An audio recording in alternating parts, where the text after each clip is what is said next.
nobody should be in jail for a nonviolent crime. My name's Joe Biden. I'm a Democratic candidate for the United States Senate. What's not to like about Vermont in terms of the beauty of it? And what a neat town.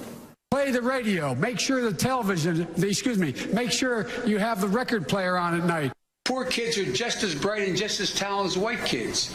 We choose science over fiction. We choose truth over facts. Think about it. We hold these truths to be self-evident.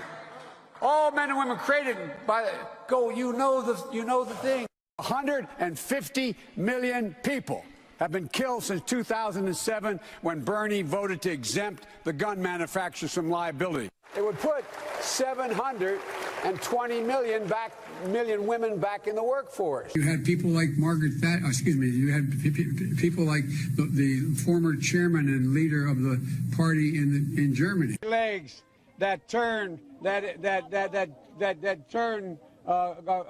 blonde in the sun, and the kids used to come up and reach in the pool and rub my leg down so it was straight, and then watch the hair come back up again.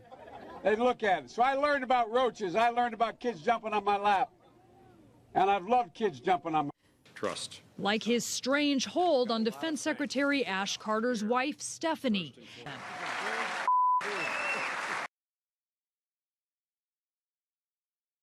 See, I went to the big guys for the money. I was ready to prostitute myself in the manner in which I talked about it. And so the younger generation now tells me how tough things are. Give me a break. No. I have no empathy for it. You cannot go to a 7-Eleven or a Dunkin' Donuts unless you have a slight Indian accent. I'm not joking. It was near the end of the Biden for President campaign when reporters were starting to uncover, accusations of plagiarism, both in his campaign speeches and in his coursework in law school, misrepresentations about his grades, etc. And there you see Biden, full of bluster when one person in the kitchen or wherever in New Hampshire said, didn't you inflate your grades?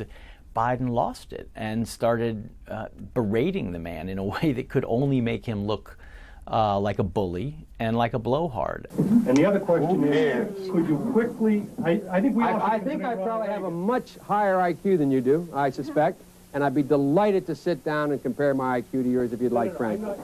The Me Too movement has forced a cultural reckoning around the issue of sexual violence and harassment against women in America. No man has a right to raise a hand to a woman in anger. And so we have to just change the culture, period, and keep punching at it and punching at it and punching. And why should the voters believe that you can win the national election? I was a Democratic caucus. You ever been to a caucus?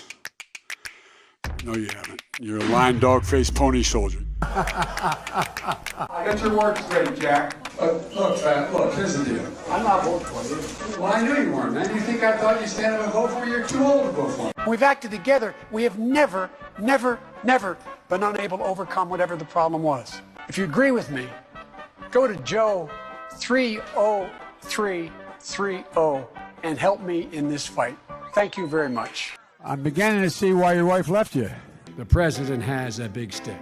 Oh, I'm not going to be a mule. I got something to do. I got to go do boom, boom, boom.